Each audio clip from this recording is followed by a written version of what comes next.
Subscribe now and press the bell icon. Never miss an update. रुक जाना नहीं तू कहीं हार के,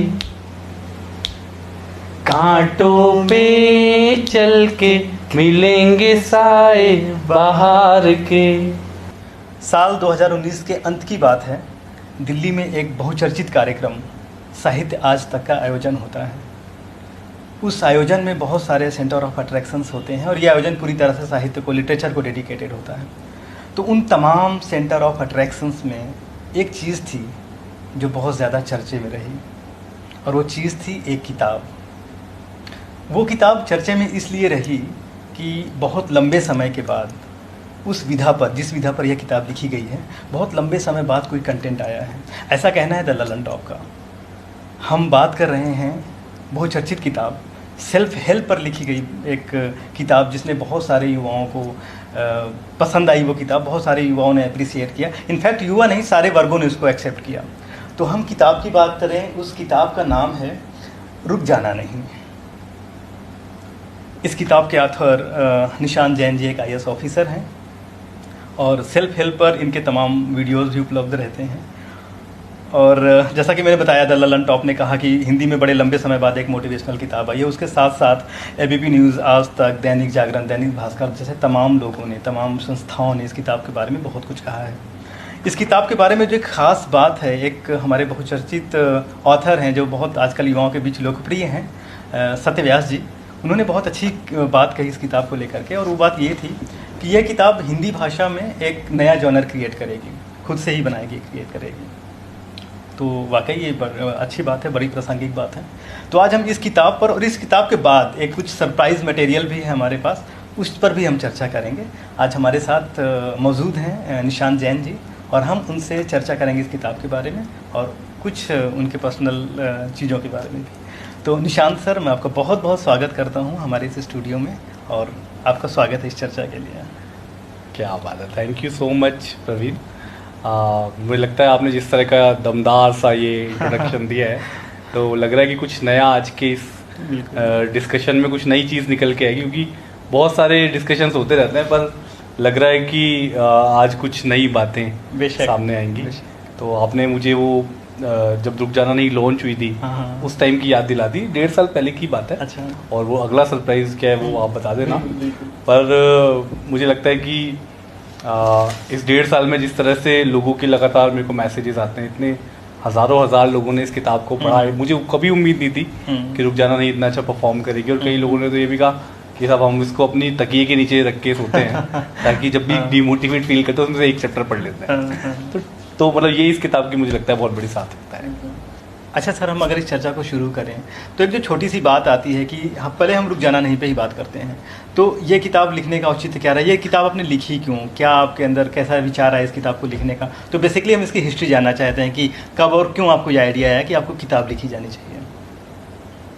किताब लिखना एक बहुत मेहनत का काम होता है, आप इस बात को समझते हो। आप लोग थोड़ा लिटरेचर की दुनिया में हो, किताबों की दुनिया में हो, तो इतना ज़्यादा ऐसा क्या पढ़ी कि मतलब इतनी मेहनत करके। और हालांकि एक बहुत इंटरेस्टिंग सी बात है कि मैंने पूरी किताब मोबाइल पे ही लिखी है। अरे वाह। जब कभी मुझे टाइम मिलता था तो मैं मोबाइल पे ही ट्रैवल करते हुए फ्री टाइम में मोबाइल पे ही लिख लेता था पूरा, मतलब यूनिकोड की सहायता से, जैसे व्हाट्सएप पे हिंदी में लिखते हैं ऐसे लिख लेता था। तो मैंने अब क्या ऐसा, मतलब आप मुझे क्या आफत आन पड़ी कि मैंने ये किताब लिखी। तो एक तो ये बात थी मेरे मन में, जो मैं हमेशा आज भी सोचता हूँ कि जब मैं एस्पिरेंट था, अभी जैसे आपने एक वो हाल ही में एक TVF की वेब सीरीज आई है एस्पिरेंट्स, उसका नाम ही एस्पिरेंट्स है। तो एस्पिरेंट केवल UPSC के होते नहीं है, IIT के भी एस्पिरेंट होते हैं, नीट के भी होते हैं, क्लैट के भी होते हैं, MBA के भी होते हैं। जिस भी किसी एग्जाम की आप तैयारी करते हैं आप उसके एस्पिरेंट होते हैं। तो मैं जब एस्पिरेंट था तो मैं हमेशा ये लगता था, इतना ज़्यादा कन्फ्यूजन होता था चारों तरफ कि कौन सी कोचिंग करनी है, करनी भी है या नहीं करनी है, अपने शहर में ही रह के करना है कि दिल्ली जाना है, कि कौन से टीचर की कौन सी टेस्ट सीरीज ज्वाइन करनी है, या इस तरह के तैयारी कब शुरू करें, कितने घंटे पढ़ें, कैसे नोट्स बनाएं। बहुत सारे सवाल होते थे और उनका जवाब देने वाला कोई बहुत ऑथेंटिक सा नहीं मिलता था। सुनी सुनाई बातें बहुत सारी होती थी। कुछ बड़े बड़े सीनियर्स होते थे जो कुछ का कुछ बताते थे, 5-5 साल 10-10 साल से तैयारी कर रहे होते थे। तो मुझे लगा कि जो कन्फ्यूजन्स मेरे थे या जो मैं कन्फ्यूजनों में फंस जाता था और या जो मैंने गलतियां करी कुछ, क्योंकि ऐसा तो नहीं है कि सारा मेरा जो किया होगा सब कुछ बिल्कुल ठीक होता चला गया होगा, कुछ गलतियां मैंने भी की होंगी। तो वो गलतियां बाद वाले लोग, क्या हम ऐसा कुछ कर सकते हैं जिससे जो गलतियां मैंने की हैं वो उनको ना करनी पड़े? क्योंकि जरूरी थोड़ी कि हम प्रॉब्लम आपने फेस की है उनको जो प्रॉब्लम, क्योंकि जरूरी नहीं है ना कि हम सारी गलतियां खुद ही करके सीखें। कुछ गलतियां तो हम ऐसी अवॉइड कर ही सकते हैं जो औरों को देख के हम सीखें कि भाई जो इन्होंने या जो मैंने अच्छा किया वो आप कर लो। तो कुल मिला के ये एक भाव था, उसी भाव की वजह से मैंने पहले यूपीएससी पे 2-3 किताबें लिखी हुई हैं मैंने। वो है वो यूपीएससी टॉपर है, मुझे बनना यूपीएससी टॉपर। बिल्कुल, अपने दर्शकों से मैं ये बताना भी मिस कर गया इनफैक्ट कि ऑलरेडी हालांकि मैंने आपकी इस किताब का जिक्र किया, लेकिन उसके पहले भी आप 3 किताबों के ऑथर रह चुके हैं और वो किताब एकेडमिक किताब कहीं ना कहीं मानी जाती है। और ये किताब जो आपकी आई है एक आपकी न्यू बिगनिंग टाइप से हम इसको कह सकते हैं, क्योंकि वो एक एकेडमिक टाइप मानी जाती है। हाँ, तो पहले भी लिखी थी किताबें, पर ये किताब एकदम नई थी क्योंकि ये सबके लिए है। तो वो किताबें ये बताती हैं कैसे तैयारी करें, पर ये किताब बताती है कि जैसे मैं एक डॉक्टर का एग्जाम्पल देता हूँ। जैसे डॉक्टर ने प्रेस्क्रिप्शन लिखा तो वो लिखता है कि जैसे आपको मान लीजिए जुकाम है, तो वो आपको लिखा उसने कि एक मोंटेर एलसी लीजिए, कि दवाई कैप्सूल, ये सिरप, और एंड में नीचे लिखा कि गार्गल्स कीजिए, और फिर लिखा कि भाप लीजिए, स्टीम लीजिए। तो ऐसे ही जब आपने किसी को बोला कि मुझे इस एग्जाम की तैयारी करनी है, तो ठीक है भाई, ये आपकी ये वाली बुक पढ़िए, लक्ष्मीकांत पढ़िए, ये स्पेक्ट्रम पढ़िए, ये पढ़िए, और एंड में रुक जाना नहीं या डोंट यू क्विट जो आज का सरप्राइज है कि रुक जाना नहीं, जो इंग्लिश में भी आ गई है। कई लोग पूछते थे कि इंग्लिश में कब आएगी, इंग्लिश में कब आएगी, तो डोंट यू क्विट के नाम से वेस्टलैंड से ही इंग्लिश में ये किताब हमारी आ गई है। तो वो उसकी तरह का काम करती है कि भाई दवाई तो ये है, पर दवाई के साथ ये मोटिवेशन कैप्सूल है, ये भी आपको जरूरी है। अपने दर्शकों को मैं एक बात बताना चाहता हूँ कि रुक जाना नहीं, जिसका मैंने अभी जिक्र किया शुरुआत में ही, इसके लिखने के, इसके पब्लिश होने के ऑलमोस्ट 1.5 साल बाद इसी का English version don't you quit के नाम से पब्लिश हुआ। तो डोंट यू क्विट, और ये बड़ी खूबसूरत बात है, बड़ी अच्छी बात है कि किसी हिंदी किताब का अंग्रेज़ी में, इंग्लिश में उसका ट्रांसलेशन होता है और वो मार्केट में बहुत ही मोस्ट डिमांडिंग चीज़ के नाम पर उभर के आती है। तो अभी तक जैसे हमने देखा है कि कोई भी अंग्रेज़ी किताब में आती है, कोई भी किताब आती है इंग्लिश वर्जन में, और उसका हिंदी रूपांतरण होता है, उसको हिंदी में ट्रांसलेट करके वो मार्केट में आती है एक पर्टिकुलर टाइम फ्रेम के बाद। लेकिन मेरे ख्याल से ये बहुत ऐसे कम किताबें होती हैं, और उन ये कम किताबों में से एक किताब है जो कि हिंदी में मूल रूप से लिखी गई है और उसका इंग्लिश अनुवाद हुआ है, इंग्लिश ट्रांसलेशन हुआ है। तो सर, इसके लिए आपको फर्स्ट ऑफ ऑल कांग्रेचुलेशंस कि ये आपने एक, हालांकि अचीवमेंट है, लेकिन एक ये अचीवमेंट थोड़ा और आपकी इंक्रीज़ कर रहा है, लाइक ये हिंदी किताब इंग्लिश ट्रांसलेट हुई। तो थैंक यू सो मच, आप ये किताब इंग्लिश में लेकर के आए हमारे एक स्पेशल जो ऑडियंस है, स्पेशल पाठक वर्ग के लिए। तो हम अब डोंट क्विट पे धीरे से स्लाइटली शिफ्ट होते हैं, और इस किताब के बारे में पहले आप छोटा सा जो एक कॉमन क्वेश्चन है कि अगर ये हिंदी में किताब आ गई तो इंग्लिश में लाने की क्या ज़रूरत थी, ये किसी ने आपको आइडिया दिया या आपने रिक्वायरमेंट समझी, या आपकी जो आपके फ़ैन फॉलोइंग है, आपके पाठक हैं, ये उनकी रिक्वायरमेंट हुई थी? ये एक आइडिया आपको कैसे आया कि इसको अंग्रेजी में अब मुझे लिखना है? देखिए, रीडिंग की जो दुनिया है, किताबों की जो दुनिया है, उसमें हिंदी की जितनी दुनिया है उससे ज़्यादा बड़ी इंग्लिश की दुनिया है। ये एक आयरनी भी है, हालांकि होना तो ऐसा नहीं चाहिए, पर ऐसा है। कुल मिला के बात यह है कि जो लोग इंग्लिश में ज़्यादा कंफर्टेबल हैं और जो इसको हिंदी में पढ़ने की बनिस्बत इंग्लिश में पढ़ना ज़्यादा प्रेफर करते हैं, उनके लिए इंग्लिश में होनी चाहिए। तो अब चूंकि मूल रूप से हिंदी में लिखता हूँ और हिंदी में ही मैंने रुक जाना नहीं लिखी थी, पर तब से क्वेरीज आनी शुरू हो गई थी कि इंग्लिश में कब आएगी। और जैसे हमारे ही मान लो कोई कजिन है या हमारा कोई फ्रेंड है जो जनरली इंग्लिश किताबें पढ़ता है, तो वो उसको इंग्लिश में पढ़ना चाहता है, इसमें कोई दिक्कत नहीं होनी चाहिए। तो वेस्टलैंड को मैं थैंक यू बोलना चाहूँगा। वेस्टलैंड ने हिंदी में भी इसको छापा था एका से, और बाद में इंग्लिश में भी उन्हीं लोगों ने इसको ट्रांसलेट करके इतनी सुंदर तरीके से इसको बनाया, और इतनी सुंदर तरीके से इसको इंग्लिश का एकदम फ्लेवर देके ऐसा लग भी नहीं रहा कि कोई ट्रांसलेशन है। तो वो उनका कमाल है। पर कैसे ख्याल आया इसको इंग्लिश में लाने का, तो यही बात है कि बहुत सारे लोगों की डिमांड थी। और दूसरी बात इसमें यह है कि आपने कहा कि हिंदी में इस जोनर की बहुत कम किताबें हैं, मोटिवेशनल की। हिंदी में एक और है कि नॉन फिक्शन की बहुत कम किताबें हैं, फिक्शन ज़्यादा है। हिंदी में क्या समस्या है, या पता नहीं इसको समस्या बोलें कि इसकी अच्छाई बोलें कि बुराई बोलें, लेकिन एक सीमा है हिंदी में जो मैं अक्सर देखता हूँ कि हम कविता, कहानी और उपन्यास इससे आगे नहीं बढ़ पाते किताबों में। जबकि जो इंग्लिश के रीडर हैं या अन्य भाषाओं के रीडर हैं, फॉरेन लैंग्वेजेस के रीडर हैं, वो फिक्शन और नॉन फिक्शन में एक बैलेंस बना के रखते हैं। वो फिक्शन किताबें भी पढ़ते हैं पर वो नॉन फिक्शन भी पढ़ते हैं, ह्यूमैनिटीज़ भी पढ़ते हैं, सोशियोलॉजी पे किताबें पढ़ते हैं, साइकोलॉजी पे पढ़ते हैं, हिस्ट्री पे पढ़ते हैं, फिलॉसफी पे पढ़ते हैं, सेल्फ हेल्प पे पढ़ते हैं, ट्रैवलॉग्स पढ़ते हैं। पर हिंदी वाले अक्सर कविता, कहानी और नाटक और उपन्यास इन पर सीमित होकर रह जाते हैं। इंग्लिश में सेल्फ हेल्प पे बहुत सारी किताबें हैं, पर इंग्लिश में सेल्फ हेल्प पे बहुत सारी किताबें हैं तो फिर इसकी क्या ज़रूरत है? तो इसकी ज़रूरत ये है कि इंग्लिश में जितनी भी सेल्फ हेल्प किताबें मैंने जितनी देखी हैं और जितना मैंने देखा, मुझे ऐसी कोई किताब नहीं मिली जो यंगस्टर्स, उसमें भी जो एस्पिरेंट्स और स्टूडेंट्स या फिर जो ग्रेजुएशन कर रहे हैं, ग्रेजुएशन हो गई है और नौकरी की तलाश कर रहे हैं, करियर की राह पे चल रहे हैं, उनको टारगेट करके लिखी गई। तो ये किताब बहुत प्रैक्टिकल सी, हैंडी सी किताब है और लोगों को मतलब एक तरह से बहुत ही प्रैक्टिकल पर्सनल और प्रोफेशनल लाइफ के मंत्र बताते हैं। आपकी किताब आपके जीवन में एक, आपके ऑथर वाले लाइफ में, आपकी लाइफ में एक नई किताब है, नई चीज़ है। तो ये किताब लिखने के बाद आपके निजी जीवन में किस तरह के बदलाव आपने महसूस किए हैं? वो सकारात्मक, वो निगेटिव टर्म में थे या पॉजिटिव टर्म में थे? तो ये चीज़ आप प्लीज़ दर्शकों को बताएं। निश्चित रूप से सकारात्मक ही है। और क्या होता है कि हर व्यक्ति हमारी लाइफ में, हर व्यक्ति अपनी अपनी लाइफ में अपने पसंद के काम के लिए, अपनी हॉबी के लिए वक्त निकाल लेता है। जैसे कि कोई, किसी को अगर ट्रैवलिंग का शौक है तो छुट्टी मिलते ही वो घूमने निकल जाता है। किसी को खेलने का शौक है तो शाम को वक्त मिलते ही वो टेनिस खेलने लगता है। किसी को मूवीज़ देखने का शौक है तो वो मूवीज़ देखने लगता है। मुझे थोड़ा लिखने का शौक है शुरू से, बचपन से। तो लिखने का शौक था और सोचा था कि लिखूंगा। अब जैसे तैसे समय निकाल के इस नौकरी में किसी तरह थोड़ा लिखा, तो लिखने के बाद एक संतुष्टि का भाव आता है। और वही जो मैं बता रहा था, सेंस ऑफ कमिटमेंट, कि भाई जो गलतियां हमसे हुई वो दूसरों से ना हो, जो परेशानियां हमने फेस की वो दूसरे ना करें। ऐसा कुछ हम किसी को बता सकें अपने एक्सपीरियंस से, अपने उससे जो भी है, जो हमने सीखा आज तक, वो अगर किसी को बता सकें तो इससे अच्छी कोई बात नहीं है। तो ये सेटिस्फेक्शन का भाव है। और सबसे अच्छी बात है कि जब कोई कुछ पूछता है ये कैसे करें, वो कैसे करें, तो उसे बहुत आसानी से मैं कह सकता हूँ कि आप भाई ये किताब पढ़ लीजिए, बहुत सस्ती सी किताब है, बहुत अच्छी सी पतली सी किताब है। ये आपको काफ़ी हद तक आपकी 99% समस्याओं का समाधान है। मतलब कुल के आप ये भी कहना चाह रहे हैं, ये भी इसका तो मैं अब एक तरह से अपनी वो कि वो 1 घंटे तक 2 घंटे तक मैं कितना भी समझा लूँ, बेटर है कि आप उसको पढ़ लें। आपके माध्यम से आपने आगे पोर्ट्रे कर दिया, बहुत ही अच्छी बात है ये। तो सर, मैं ये किताब के बारे में देख रहा हूँ और इसके जो कंटेंट्स हैं बेसिकली, उसने मुझे बहुत अट्रैक्ट किया। और कहीं ना कहीं इस कंटेंट्स की लिस्ट में से कुछ तो आपके लाइक कोटेशन भी मार्क हो सकते हैं, जैसे से नो टू परफेक्शन। एक्चुअली इसकी अगर कहानी बताऊँ तो मेरी जो पर्सनल हैबिट है वो भी, मैं परफेक्शन को बहुत ज़्यादा कंसीडर करता हूँ। लाइक कि कोई चीज़ें जब परफेक्ट हो तभी हूँ।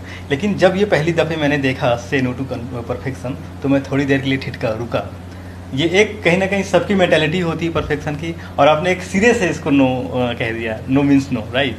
तो इस टॉपिक के बारे में आप कुछ बताएं, और इसमें इसका जो कंटेंट है इसमें क्या लिखा है उसके बारे में कुछ आप थोड़ा इन डिटेल बताएं प्लीज़। ओके, तो आपको चूँकि कंटेंट अच्छा लगा, बहुत अच्छी बात है, यही इसकी सार्थकता है।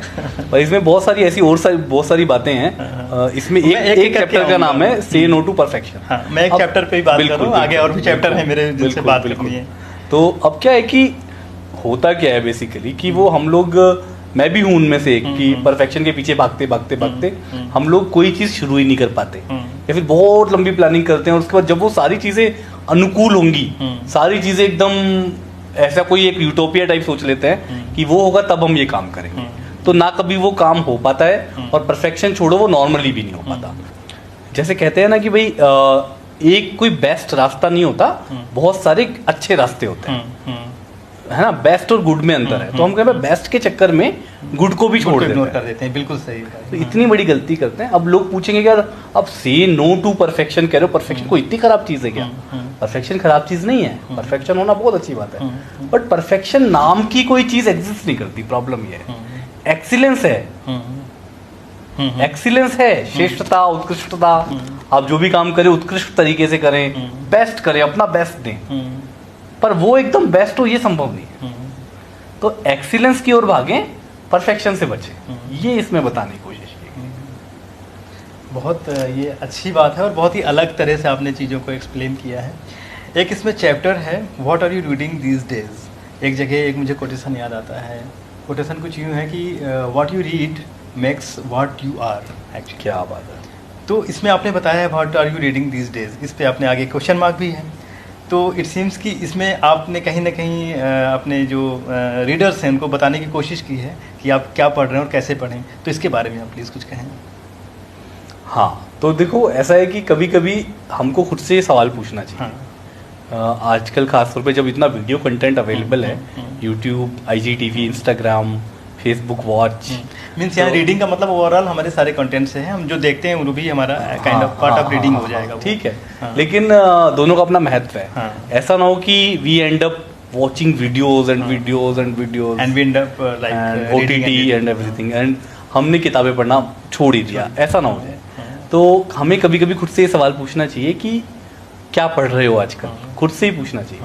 तो ये सवाल मैंने अपने रीडर से पूछा है और फिर ये बताने की कोशिश की है कि अगर आप कई दिन से पढ़ाई की आदत छूट गई है तो कैसे उसको रिवाइव करें, और कौन कौन सी तरह की कैटेगरीज की किताबें होती हैं जो, क्योंकि एक डाइवर्सिफाइड भी तो होना चाहिए। जैसे मैंने पहले जिक्र किया था कि ऐसा ना हो कि आप एक ही तरह की किताबें पढ़ते चले जाएं।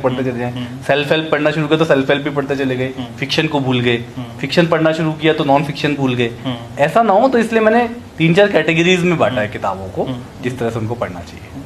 अच्छा, वैसे इन दिनों जबकि तमाम कंटेंट उपलब्ध हैं, बहुत सारी किताबें भी इस समय, ये कहीं ना कहीं मैंने कई जगह में कह भी चुका हूँ ऑलरेडी कि इस समय ये पाठन मीन्स रीडिंग और राइटिंग का ये कहीं ना कहीं बहुत अच्छा समय है।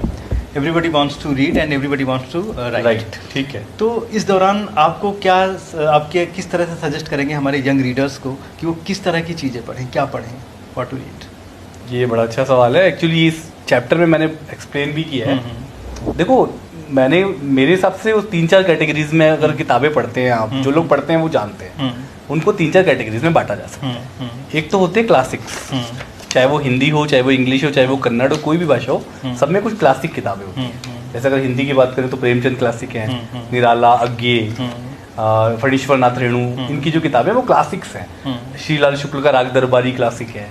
इंग्लिश में बात करें तो शेक्सपियर क्लासिक हैं, जॉन कीट्स, मिल्टन, ये जो पोइट्स हैं, रॉबर्ट फ्रोस्ट, ये सब इनकी जो भी रचनाएं क्लासिक्स हैं, ये सदाबहार है। बिल्कुल। और इनमें जो लिटरेरी वैल्यू है इनकी वो हमेशा थी, हमेशा रहेगी। एक कैटेगरी तो ये बनती है। दूसरी कैटेगरी बनती है जो कंटेम्प्रेरी किताबें। आजकल के जो राइटर्स हैं, खासतौर पर जो यंग राइटर्स हैं, वो जो लिख रहे हैं, अगर हिंदी में देखें तो नई वाली हिंदी का नाम आता है, कई सारे ऑथर्स का नाम आता है, दिव्य प्रकाश दुबे का, लीलोत्पल मृणाल, सत्य व्यास का आपने नाम लिया था, शशांक भारतीय, हिमांशु वाजपेयी, अंकिता जैन, भगवंत अनमोल, तमाम नाम, नवीन चौधरी नाम आते हैं। इंग्लिश में देखें तो इंग्लिश में आप देखो बहुत सारे बड़े बड़े नाम, मिलियंस में जिनकी किताबें बिकती हैं, जो हिंदी जो लिटरेचर के पॉप स्टार हैं, जैसे कि अमीश त्रिपाठी, चेतन भगत और आपका दुर्जॉय दत्ता, है ना। तो ये सब लोग आते हैं। तो यंग राइटर्स क्या लिख रहे हैं, मुझे लगता है वो भी पढ़ना ज़रूरी है, ताकि हमें पता चले कि आज के हिसाब से लोग क्या सोच रहे हैं। जैसे आज का जो कंटेंट, मूवीज़ जो आज की मूवीज़ हैं वो ज़्यादा प्रैक्टिकल और ज़्यादा यथार्थ, रियलिटी, देसीपन के साथ हैं उनका, उस तरह के कंटेंट पे आ रही हैं। तो वो एक कैटेगरी है। तीसरी कैटेगरी मेरे हिसाब से है non fiction category. Non fiction में आपका इंफॉर्मेटिव, सेल्फ हेल्प, ट्रैवलॉग्स, ह्यूमैनिटीज़ के वेरियस हो, history, culture, philosophy, sociology, psychology, कई चीज़ें, इस तरह की चीज़ों पे नॉन फिक्शन किताबें हैं। तो वो एक बड़ा इंपॉर्टेंट है, जो हिंदी में थोड़ा मिसिंग है, इंग्लिश में खूब है। और चौथा फिर आ जाता है कविता, पोइट्री। और पोइट्री में गज़लें, नज़में, उर्दू भी आ जाएगी वहाँ पे, और हिंदी के दुष्यंत कुमार, निराला, बाकी सब लोग आ जाएंगे। आजकल के जो कवि हैं वो सब है, कुमार विश्वास, बिल्कुल, सब लोग, दीपक अमोला। तो इस तरह की मैंने कैटेगरीज बनाई है, और मैंने समझाने की कोशिश की है कि अपनी रुचियों को, एक बड़ी अच्छी बात है मुझे लगती है कि अपनी रुचियों को एक तो आइडेंटिफाई करना, और दूसरा उनको परिष्कृत करना, उन रुचियों को और बेहतर बनाना और ज़्यादा समझना। जैसे आपने कभी सुना होगा कि कोर्सेज होते हैं इस चीज़ के भी, आर्ट अप्रिसिएशन। जैसे आर्ट हमने देखा, एक गैलरी में गए, मॉडर्न आर्ट गैलरी है, यार ये क्या इन्होंने आड़ी तिरछी रेखाएं बनाई है, इसमें क्या है। फिर आपको आर्ट अप्रिसिएशन के कोर्स से पता चलता है कि ये आर्ट है, इसका ये भाव है, इतनी बड़ी गहराई छुपी है इसमें। तो ऐसी लिटरेचर में भी हर किसी को एकदम से वो चीज़ समझ में नहीं आती करेगी, राइट। तो अप्रिशिएट करने की भी आर्ट आनी चाहिए। वो तब आती है जब ग्रेजुअली आप चीज़ों में और आगे जाते हैं। एक बिगिनर को शायद वो समझना। बिल्कुल। बड़ी ही अच्छी बात है ये। अभी आपने जिक्र किया हिंदी राइटअप्स, इंग्लिश राइटअप्स को लेकर, आपने उर्दू का भी जिक्र किया। तो एक मेन चीज़ जिससे क्वेश्चन एक रेज हो रहा है कि हिंदी के, क्योंकि आपको दोनों तरह के आपको पाठक मिले हैं, दोनों तरह के, दोनों लैंग्वेजेस के रीडर्स आपके पास हैं, तो आपने किस तरह के अंतर महसूस किए हिंदी के पाठक और इंग्लिश के रीडर्स में? इन दोनों में क्या किस तरह के डिफरेंसेस आप देखने को मिलता है आपको? मुझे जो लगता है कुछ बेसिक डिफरेंसेस हैं। एक तो मैं पहले ही पॉइंट आउट कर चुका हूँ कि हिंदी के जो पाठक हैं वो इमोशनल बहुत ज़्यादा होते हैं ये, और उनका जो थोड़ा सा ओरिएंटेशन है वो फिक्शन की ओर बहुत ज़्यादा होता है। फिक्शन मतलब नॉन प्रैक्टिकल? नहीं, ऐसा तो नहीं कहेंगे, ऐसा तो नहीं है, पर कथा साहित्य जो है जिसमें कहानियाँ और उपन्यास, उस पर उनका ज़्यादा रहता है, रुझान रहता है। पर किताबें जो है ना, पहले तो हमको थोड़ा सा ये समझना होगा कि किताबें जो हैं वो सब कई तरह की होती हैं। किताबें, जैसे मैं पहले भी बोल चुका हूँ, किताबों का मतलब केवल कविताएं, कहानियाँ, उपन्यास और नाटक नहीं होता।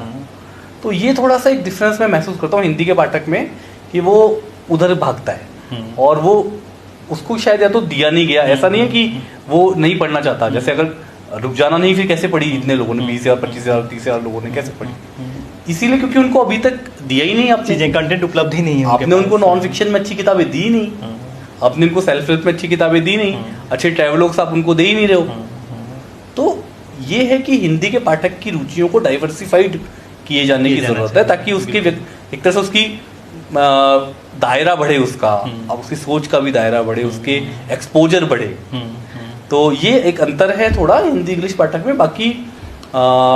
बाकी ये है कि मैं एक चीज़ और देख रहा हूँ कि हिंदी में पढ़ने वाले बढ़े हैं पिछले कुछ सालों में, पर फिर भी इंग्लिश की तुलना में वो बहुत कम है, जबकि हिंदी की पॉपुलेशन ज़्यादा है। ये बात समझ में नहीं आती, कई बार हम लोग समझने की बहुत कोशिश भी करते हैं कि हिंदी की पत्रिकाएं बंद हो रही हैं, ऐसा क्यों हो रहा है? मशहूर कविता, इंग्लिश की पत्रिकाएं चल रही हैं, अभी भी चल रही हैं, राइट, है ना? तो ऐसा क्या है कि पॉपुलेशन हिंदी की ज़्यादा है, पर हिंदी की किताबें कम पढ़ी जाती हैं। अखबार पढ़े जाते हैं हिंदी में, पर किताबें पढ़ने की जब थोड़ी सी गंभीर की चीज़ की बात आती है, तो फिर वो आप ये देखिए, इंग्लिश की किताब मिलियन में बिक रही है, हिंदी किताब अगर 1 लाख बिक जाए तो बहुत बड़ा बेस्ट सेलर हो जाता है। कुल मिला के जब हम हिंदी की बात करते हैं तो उस समय जो विनर होता है किताबों के मामले में खासकर, वो इंग्लिश हो जाता है।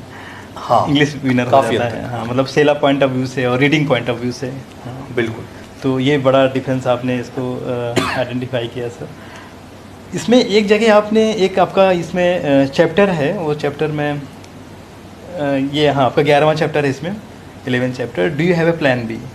तो अमूमन जैसा कि आज की लोगों की, खासकर यंगस्टर्स की लाइफस्टाइल है, everybody wants to change his life, वो सपने देखता है, तमाम इनिशिएटिव शुरू करता है, कुछ लोग स्टार्टअप करते हैं, लेकिन बहुत कम लोगों के पास प्लान बी होता है, और कहीं ना कहीं फेलियर का मेरे ख्याल से शायद ये बहुत बड़ा रीज़न है।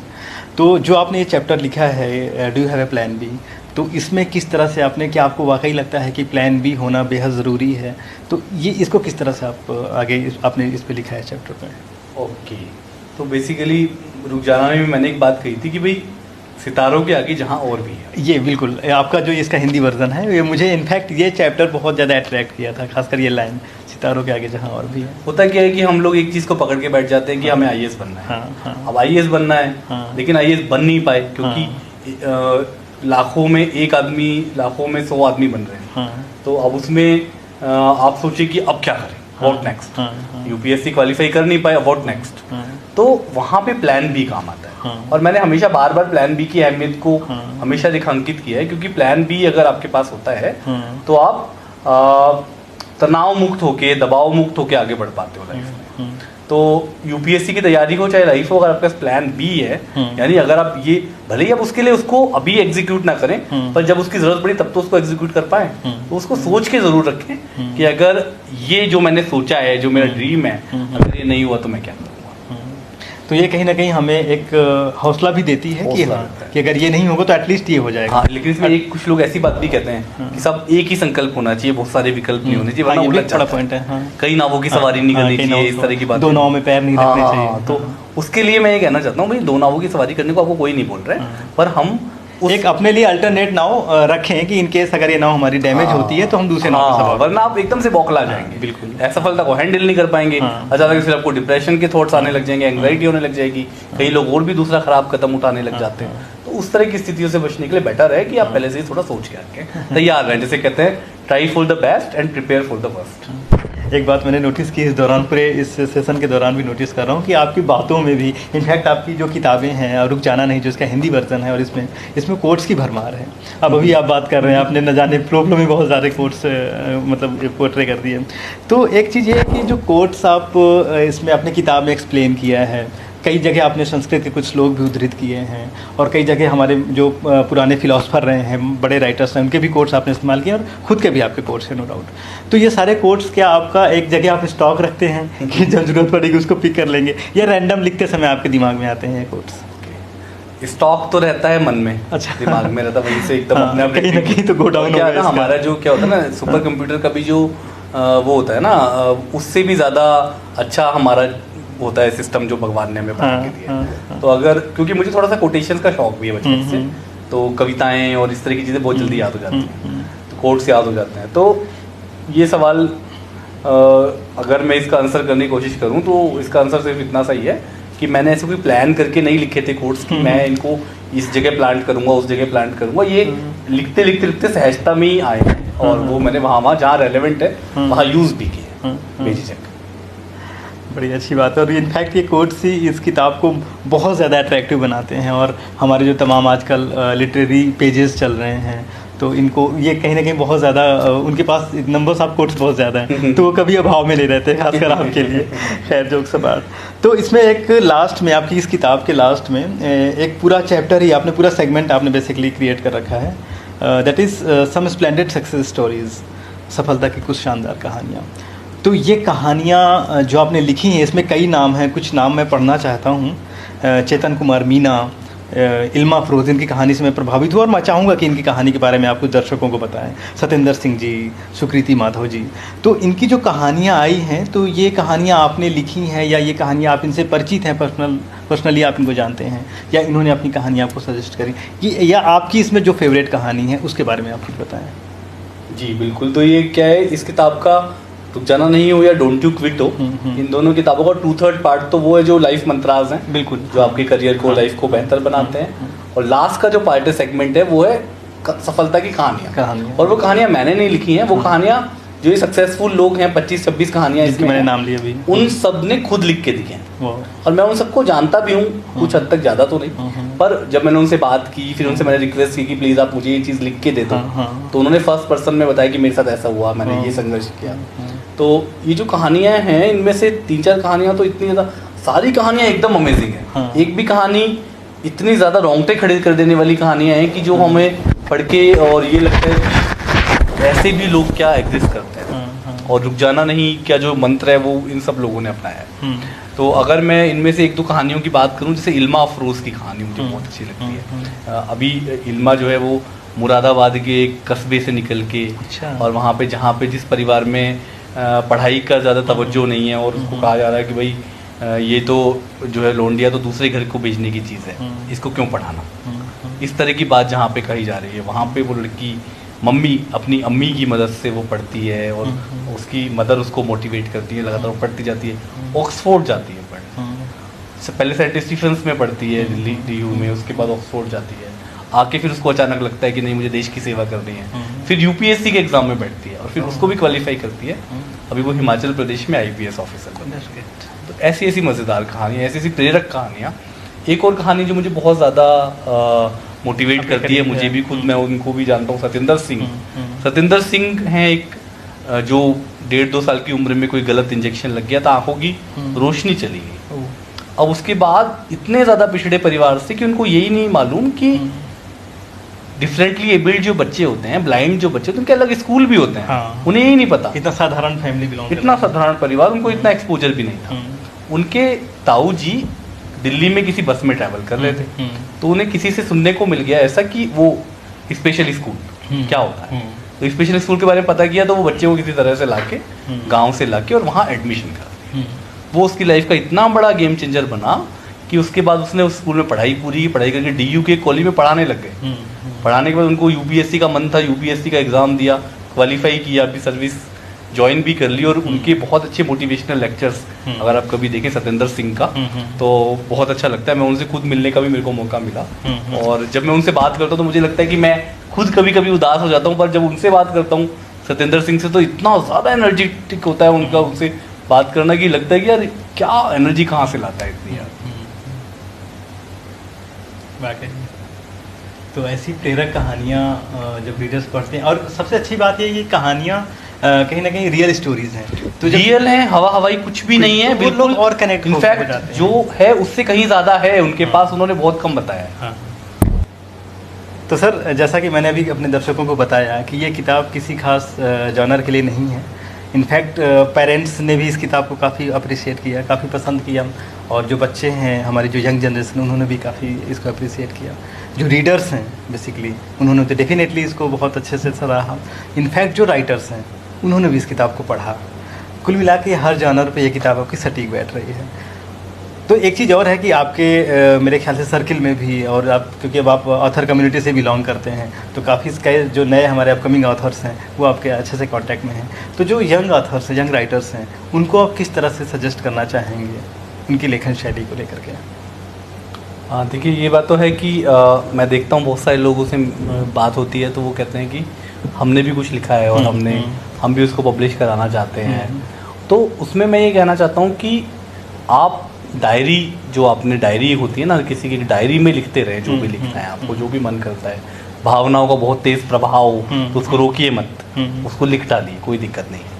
पर एक बात जो मैं कहना चाहता हूँ, कई बार क्या होता है कि हमको लगता है कि जो मैंने लिखा वो बहुत ऐसा लिख दिया कालजयी, तो वो उसके वो ऐसा तब होता है जब हम कई बार कालजयी चीज़ें जो हैं उनको पढ़ नहीं पाते, तो हमको लगता है कि हमने, क्योंकि खुद एक बेसिक जो एक थोड़े बहुत लिटरेचर जो हर किसी को एक आम ग्रेजुएट को भी पढ़ना चाहिए, वो अगर हमने पढ़ा नहीं है और उसके बाद हम जो भी लिख रहे हैं उसको कालजयी समझ रहे हैं, तो वो भी एक गड़बड़ है। मतलब मैं ऐसा नहीं कि किसी को हतोत्साहित करना चाहता हूँ, पर हमने को क्लासिक्स भी थोड़ा पढ़ना चाहिए, और पढ़ने के बाद ये देखना चाहिए कि मैं कहाँ ठहरता हूँ। मतलब कहीं ये नहीं कि obviously we can not compare ourselves with Premchand और श्रीलाल शुक्ल, ऐसा नहीं कि हम कोई बहुत बड़े कालजयी रचनाकार बनने वाले हैं, शुरुआत तो कहीं से करेगा, पर फिर भी पढ़ना चाहिए, क्योंकि जो अच्छा पढ़ता है ना अच्छी चीज़ें, वो अच्छा लिखता भी है। एक तो ये बात मैं कहना चाहता हूँ, क्योंकि मैं भी आज अगर हूँ, चाहे मैं नॉन फिक्शन लिख रहा हूँ, फिक्शन नहीं लिखा मैंने आज तक कोई,